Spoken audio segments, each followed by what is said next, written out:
Xitayni əriz qilish və Uyğurni əriz qilish. Avtori Abduvali Ayub. Hazır ikki xil əriz qilish to'lqini mavjud.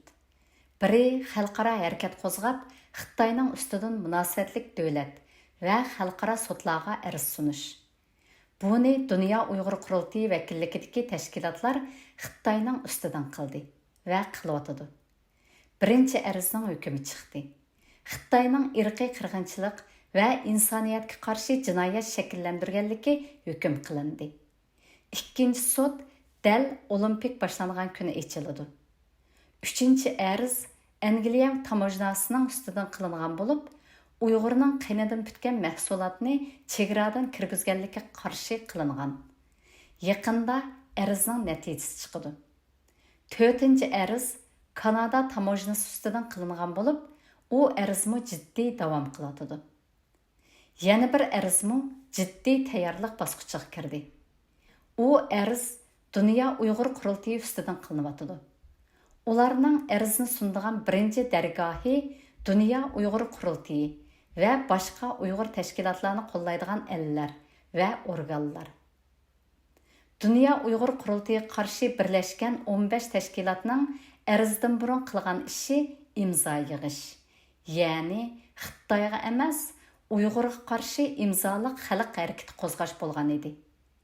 Harakatning ikkinchi qadami arzni sunish ekan. Arzni Dünya Uyğur Qurultayı, Uyg'ur kishilik huquq qurilishi, Yaponiya Uyg'ur jamiyati, Uyg'ur adliya arxivi qatorliq tashkilotlarni mablag' bilan ta'minlayotgan Amerika Demokratiyani ilgari surish fondi jamiyati qildi ekan. Maqsadi ularning mablag'ini kesish bo'lsa kerak. Bu arz yana davomli turda boshqa tashkilot, davlat va organlarga ham qilinarmish. Maqsadi ularni Xitoyga o'tkazib berishni talab qilishmi? U tashkilotlarni taqashni o'tinishmi? Yoki Uyg'urning vakili ular emas, biz edik deyishmi? Uni bilgili bo'lmadi. Yaqinda bu ikki arzning natijasi chiqdi. Uyg'urni chaqqan arz, Uyg'urning Uyg'ur ustidan qilgan arzi bizga diqqat qilayotgan, bizni qo'llayotgan haqqoniy kishilar va kuchlarni afsuslantirdi. Uyg'urning Xitoy ustidan qilgan arzidan vijdonli kishilar adolatsizlikka qarshi dunyo mamnun bo'ladi.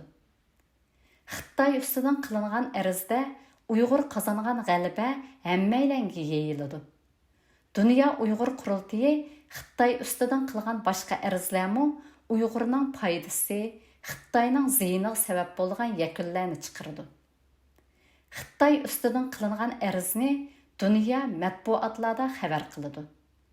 Dunyo razillik manbasi bo'lgan Xitoy Kommunist partiyasining haqiqiy yuzini, Xitoy bilan hamkorlik o'rnatganlarning mehnat yuzini ko'rdi. Arz natijasida kishilar o'ylanadi. Xalqlar va ellar jiddiy harakatga o'tadi.